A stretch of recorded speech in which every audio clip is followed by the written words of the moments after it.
Hello friends, this is physics with Swapnil. और जैसा कि आप देख रहे हैं सामने लिखा है एटॉमिक मास। अब डेल्टा ने तो बता दिया कि भाई कि सब चीज़ जो है मैटर है वो एटम से बना होता है। अब एटम का मास कैसे निकाला जाए, ये बहुत बड़ी समस्या थी।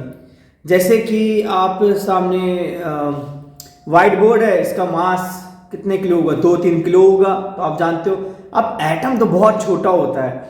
एटम होता है 10⁻⁻12 meter. Can you imagine 10⁻⁻12 meter? So इतना छोटा एटम का मास कैसे निकाला जाए, ये कंफ्यूजन थी। तो क्या इसका सोल्यूशन निकाला गया? सोल्यूशन ये निकाला गया कि आप मान लो सबसे ज्यादा पाया जाता है कार्बन। कार्बन के मास को मान लिया गया 12U। कितना मान लिया गया? 12U, जहां पे U क्या होता है? Atomic mass unit. तो कार्बन के मास को माना गया 12U। अब कार्बन को आप मान सकते हैं तरबूज, जिसका टोटल मास है 12U। इसके आप 12 टुकड़े करो। कितने टुकड़े कर दो आप? 12 टुकड़े कर दो।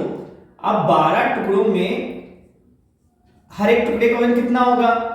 अगर आपने इसके 12 पीसेस कर दिए, 1 2 3 4 5 6 7 8 9 10 11 12, तो हर एक टुकड़े का वजन कितना होगा? 1U होगा। फिर आपने क्या किया? आपने ऑक्सीजन यहां पे रखा। आपने रखा ऑक्सीजन। ये बैलेंस है। ये क्या है? बैलेंस है। नहीं, जब अपन सब्जी मंडी जाते हैं तो सब्जी तौलते हैं तो वो वाला बैलेंस है। तो आपने ऑक्सीजन एलिमेंट रख दिया यहाँ पे। तो ऑक्सीजन एलिमेंट को बैलेंस करने के लिए आपके 16 टुकड़े लग गए। 1 2 3 4 5 6 7 8 9 10 11 12 13 14 15 16। तो जब 16 टुकड़े लग गए, अब हर एक टुकड़े का वजन अगर 1U था तो 16 लग गए बैलेंस करने में। तो ऑक्सीजन का क्या वजन होगा? Correct, 16U। इसे देखिए, ऑक्सीजन कितना है? 16U। तो ऐसे ही एक का वजन माना गया 12U, ठीक है, और उसके कंपेयर में हर एक का वजन निकाला गया। 9th क्लास में इतने आपको मासेस पता होना चाहिए। जैसे हाइड्रोजन का 1 होता है, उसके मैंने सिंबल्स भी लिखे हैं। हीलियम का 4 होता है, लिथियम का 7, बेरिलियम का 9, बोरॉन का 11, कार्बन का 12, नाइट्रोजन का 14, ऑक्सीजन का 16, फ्लोरीन का 19, नियॉन का 20, सोडियम का करेक्ट 23, मैग्नीशियम का 24, aluminium 27, silicon 28, phosphorus 31, sulphur 32, chlorine 35.5, argon 40, potassium 39 and calcium 40। आप इसका स्क्रीनशॉट ले सकते हैं। अब देखते हैं इसके सवाल कैसे आते हैं। देखिए, आपके सामने दो कंपाउंड है। एक कैल्शियम फॉस्फेट है और सोडियम कार्बोनेट .10H2 है। तो ऐसे क्वेश्चन आते हैं, इनके हमें मास निकालने होते हैं। तो कैसे निकालते हैं? Ca कैल्शियम, याद करिए टेबल में कैल्शियम का मास क्या था? करेक्ट 40। कितने कैल्शियम है? 3, तो इनटू 3। अब ये ब्रैकेट लगा है, यहाँ पे क्या रखा है? 2, तो फास्फोरस 2 हो जाएगा।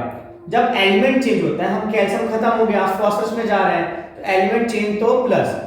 अब फास्फोरस का कितना वेट होता था? देखिए, फास्फोरस का कितना होता था? 31। तो 31 हो गया। और कितने फास्फोरस है? 2। फिर एलिमेंट चेंज प्लस, ऑक्सीजन कितना है? 4 × 2 8। ऑक्सीजन का वेट कितना होता है? 16, तो 16 × 8। इसको टोटल करेंगे तो क्या आएगा? 120 प्लस 62 प्लस 8 6 जा 48, 128। तो ये हो जाएगा 120 120 240 240 60 300 300 308 310। तो कितना आएगा? 310U। ठीक है, अब नेक्स्ट ट्राई करते हैं। तो ये सोडियम का मास कितना होता है? 23। कितने सोडियम है? 2 है ना सोडियम। अब एलिमेंट क्यों चेंज? क्योंकि कार्बन आ गया है, तो प्लस। कार्बन कितना होता है? 12। फिर एलिमेंट चेंज, तो ऑक्सीजन कितना होता है? 16। कितने ऑक्सीजन है? 3, तो इनटू 3। डॉट मतलब होता है प्लस। अब ये जो 10 है, 10 वो पूरे में है, होल है H2O का, तो 10। अब H2, तो हाइड्रोजन कितना होता है? 1। कितना हाइड्रोजन है? 2। ऑक्सीजन कितना होता है? 16। तो करेंगे तो क्या जाएगा? 46 प्लस 12 प्लस 48 प्लस 10, और ये क्या जाएगा? 18। तो ये क्या हो जाएगा? 180 और ये क्या आएगा? 46 48 46 और 12, तो क्या आ जाएगा 8 6 14 15 16 1 8 4 12 16 17 18 1 और ये 2, तो 286 आ जाएगा इसका मास। आई होप आपको ये समझ में आएगा, बहुत इजी है, ठीक है। हेलो फ्रेंड्स, तो आप जैसे कि सामने देख रहे हैं आपको आयंस दिख रहे हैं। आयंस क्या होता है, जो चार्ज होते हैं, जैसे प्लस माइनस आपको दिख रहा है, तो ये सब आयंस हैं।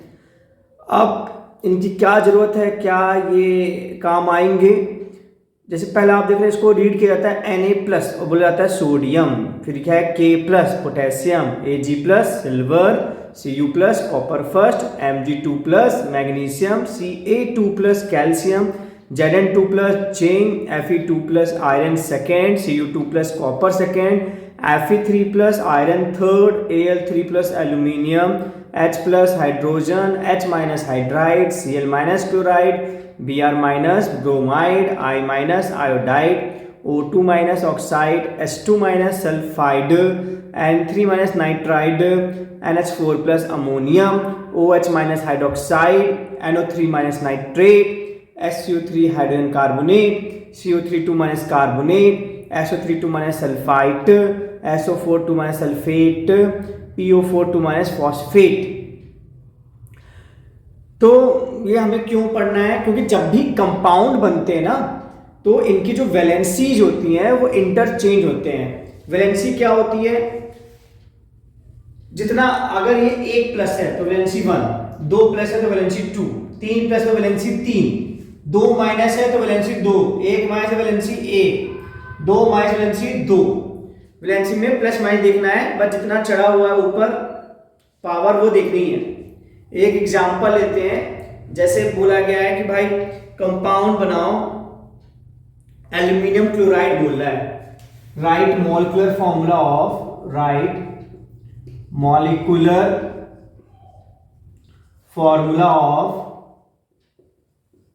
एल्यूमिनियम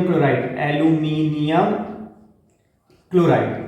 तो ध्यान देखिएगा, बहुत सिंपल है। एल्यूमिनियम देखिए, एल्यूमिनियम कहाँ आपको मिल रहा है ना, यहाँ मिल रहा है ना एल्यूमिनियम, तो इसका सिंबल लिखो सबसे पहले, तो हमने लिख दिया एल्यूमिनियम का सिंबल Al। क्लोराइड कहाँ मिल रहा है, क्लोराइड का सिंबल लिखो, तो हमने लिख दिया Cl। फिर इसकी वैलेंसी लिखो, तो कितना ऊपर है, पावर 3, प्लस माइनस लिखते हैं तो 3। क्लोराइड में कितना है ऊपर, 1, प्लस माइनस लिखा जाता है। फिर इसकी वैलेंसी इसको और इसकी वैलेंसी इसको, तो इसकी वैलेंसी 1 इसको मिल जाएगी तो Al हो जाएगा, 1 ही लिखा जाता है, और इसकी 3 इसको मिल जाएगी तो Cl3। तो ये एल्यूमिनियम क्लोराइड का मॉलिक्यूलर फॉर्मूला बन गया। तो है ना सिंपल। अपन 2-3 और ट्राई करते हैं। तो देखिए क्या लिखा है, पोटेशियम नाइट्रेट। अब ढूंढिए पोटेशियम कहां पे है, तो पोटेशियम, ये पोटेशियम, तो क्या सिंबल है, ऊपर लिखते हैं symbol K। Nitrate, correct, nitrate कहां पे है, नाइट्रेट, ढूंढिए ये नाइट्रेट, NO3, तो NO3 क्या हो गया सिंबल। अब वैलेंसी पोटेशियम की वैलेंसी क्या है, जो ऊपर चढ़ा हुआ 1+ है ना, तो वैलेंसी 1। नाइट्रेट 1- है तो वैलेंसी 1। अब वैलेंसी क्या होगी, इंटरचेंज, 1 को तो लिखा ही नहीं जाता है, तो क्या हो जाएगा KNO3, है ना आसान। तो ये आपका मॉलिक्यूलर फॉर्मूला बन गया। देखिए अब क्या दिया गया है, कॉपर सल्फेट। तो कॉपर आपको दिख रहे हैं 2, एक कॉपर 2 दिख रहा है, कॉपर 1। अगर कुछ दिया नहीं गया है कॉपर 2 या कॉपर 1, तो आपको कॉपर 2 ही लेना है। उसी तरह आयरन भी 2 दिख रहा है, आयरन भी 3। अगर कुछ दिया नहीं गया है 2 या 3, तो आपको आयरन 3 लेना है। तो कॉपर क्या सिंबल है, करेक्ट Cu। सल्फेट कितना है, very good, SO4। Copper valency good 2, sulphate की 2। तो अगर सेम वैलेंसी होती है तो वो कैंसिल हो जाता है, तो 1-1 बचा।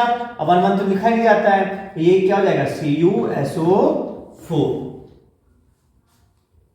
तो आई होप अब आपको समझ में आ गया है कैसे मॉलिक्यूलर फॉर्मूला बनाया जाता है। देखिए अब क्या दिख रहा है आपको, अमोनियम कार्बोनेट। तो अमोनियम क्या होता है, NH4। कार्बोनेट क्या होता है, correct CO3। Ammonium valency very good 1, CO3 की बच्चों गुड 2, तो वैलेंसी क्या होगी, इंटरचेंज। तो NH4 जब भी पॉलीएटॉमिक होते हैं, मतलब एक साथ एलिमेंट होते हैं, तो उनको फिर ब्रैकेट में कर दो, ये 2 ये पूरे का है, तो NH4 का होल ट्वाइस, और 1 तो यहां जाएगा, 1 तो लिखा नहीं जाता, तो ये हमारा आंसर हो गया NH4 का होल ट्वाइस CO3। अब देखिए क्या है, right the name of compound. तो आपको क्या दिख रहा है, K2CO3। तो K क्या होता है, पोटेशियम। क्या होता है, पोटेशियम। और CO3 क्या होता है, करेक्ट, कार्बोनेट। तो ये हो गया पोटेशियम कार्बोनेट, है ना, सिंपल। इस तरह हम बहुत आसानी से कंपाउंड का नाम लिख सकते हैं, बस ये टेबल याद होनी चाहिए। अब देखिए क्या लिखा है, Na2SO4। तो Na क्या होता है, करेक्ट बच्चा, सोडियम। और SO4 क्या होता है, सल्फेट। तो क्या हो गया, सोडियम सल्फेट। अब देखिए क्या लिखा है, Ca। तो Ca क्या होता है, करेक्ट, कैल्शियम। और SO3 क्या होता है, वेरी गुड, हाइड्रोजन कार्बोनेट। ये सब क्या हो गया, नाम हो गया इस कंपाउंड का नाम। आई होप आपको समझ में आ गया दोनों चीजें, कैसे अगर नाम दिया तो फॉर्मूला बनाते हैं, वैलेंसी को इंटरचेंज किया जाता है, और अगर फॉर्मूला दिया हो तो नाम लिखना तो बहुत आसान होता है। अब हमारा लास्ट टॉपिक है इस चैप्टर का, मोल कॉन्सेप्ट। जैसे कि आप सामने बॉटल देख रहे हैं, आपको पानी दिख रहा है, कितना पानी होगा इसमें, 300 ग्राम या 250 ग्राम, है ना। क्या आप बता सकते हैं कितने मॉलिक्यूल्स होंगे? देख केमिस्ट्री कितनी ब्यूटीफुल है कि मैं बता सकता हूं एग्जैक्टली कितने मॉलिक्यूल्स इसमें होंगे वाटर के।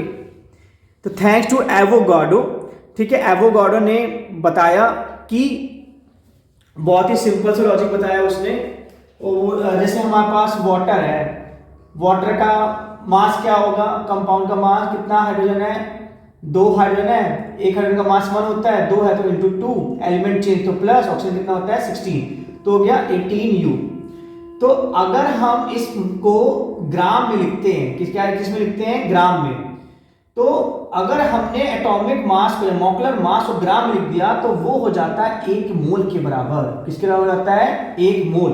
सो when atomic mass is written in gram it become 1 mole. क्या बन जाता है, 1 मोल। और एवोगाड्रो के अकॉर्डिंग 1 मोल में, अकॉर्डिंग टू एवोगाड्रो 1 मोल में, 1 मोल में 6.022 इंटू 10 की पावर 23 मॉलिक्यूल्स होते हैं। ठीक है, 1 मोल में इतने होते हैं। तो अगर मान लिया जाए कि इसमें 180 ग्राम पानी है, तो 18 ग्राम पानी में 18 ग्राम मतलब 1 मोल, 1 मोल में इतने मॉलिक्यूल 6.022 10 की पावर 23, तो 180 ग्राम में कितने होंगे, जस्ट 10 मोल्स हो जाएंगे। 10 मोल्स में क्या हो जाएगा, 6.022 इंटू 10 की पावर 24 मॉलिक्यूल्स। तो इस पानी की बोतल में लगभग 10 की पावर 24 मॉलिक्यूल्स हैं, है ना। बहुत खूबसूरत केमिस्ट्री। और अगर ये सब नहीं करना हो तामझाम, तो शॉर्टकट फॉर्मूले हैं, आपको दिख रहे हैं, n इक्वल टू, जहां पे n मोल्स है, moles equal to mass upon molecular mass. और सेकंड फॉर्मूला आपको दिख रहा है, number of molecule equal to 6.022 into 10 पर 23 इंटू n, जहां पे फिर से n क्या है, मोल्स। चलिए इसको कैसे अप्लाई करते हैं, इन फॉर्मूले को देखते हैं 3 एग्जाम्पल से। देखिए आपके सामने क्वेश्चन है, calculate number of molecules in 90 gram of water. तो नंबर ऑफ मॉलिक्यूल निकालने के लिए हमें मोल चाहिए, और मोल निकालने के लिए मास को मॉलिक्यूलर मास चाहिए। तो मास कितना दिया गया है, 90, और मॉलिक्यूलर मास क्या होता है वाटर का, हम जानते हैं 1 इंटू 2 प्लस 16 कितना होता है 18, तो हमने कर दिया 18। तो किसी चले आएगा 9 9 2 जा 9 10 जा 2 1 जा 2 5 जा, तो n इक्वल टू क्या आ गया 5। अब नंबर ऑफ मॉलिक्यूल क्या होता है, तो नंबर ऑफ मॉलिक्यूल क्या हो जाएगा 6.022 इंटू 10 की पावर 23, और मोल्स कितना आया है 5। तो बस 5 से कहते हैं, 5 टू 10 1, 5 टू 10 11 1, 5 6 30, 30.11 इंटू 10 की पावर 23 मॉलिक्यूल्स होंगे एग्जैक्टली किसमें, 90 ग्राम ऑफ वाटर में। अब देखिए सेकंड क्वेश्चन क्या है, नंबर ऑफ मोल्स निकालना है 90 ग्राम H2O2 में। तो हम जानते हैं मोल्स का फॉर्मूला क्या होता है, N। मास क्या है 19। अब मॉलिक्यूलर मास तो देखते हैं H2O2 का मॉलिक्यूलर मास क्या निकलेगा। हाइड्रोजन का मास 1 होता है, कितने हाइड्रोजन है 2, एलिमेंट चेंज तो प्लस। ऑक्सीजन का मास कितना होता है 16, कितना ऑक्सीजन है 2, तो 2 + 18 तो कितना हो जाएगा 20। तो मॉलिक्यूलर मास क्या हो गया 22 1 जा 2 9 जा 18 1 10 2 5 10, तो यह आ जाएगा 0.95 मोल्स। देखिए कितने आसान है ना। तो 0.95 मोल्स आ गया 19 ग्राम H2O2 में। देखिए तीसरा और आखिरी वेरिएशन क्या है क्वेश्चन में, हमें मास निकालना है 0.4 मोल CO2 में। तो हम जानते हैं फॉर्मूला क्या होता है, N = मास अपॉन मॉलिक्यूलर मास। ये फॉर्मूला लिखा है ना आपके सामने। तो N कितना है 0.4, मास हमें निकालना है और क्या निकालना है मॉलिक्यूलर मास। तो CO2 का मॉलिक्यूलर मास क्या होगा निकाल लेते हैं। कार्बन कितना होता है 12, एलिमेंट चेंज तो प्लस। ऑक्सीजन क्या होता है 16, कितने ऑक्सीजन है 2, तो कितना हो जाएगा 12 + 32, तो कितना हो जाएगा 44। तो यहाँ क्या जाएगा 44, क्रॉस मल्टीप्लाई करेंगे तो 0.4 × 44 क्या आ जाएगा मास। तो क्या आ जाएगा 4 4 जा 16, 1 4 4 16 17.6 ग्राम आ जाएगा exactly mass. So thank you so much for watching my videos. If you like it, subscribe my channel, share with your friends. Thank you so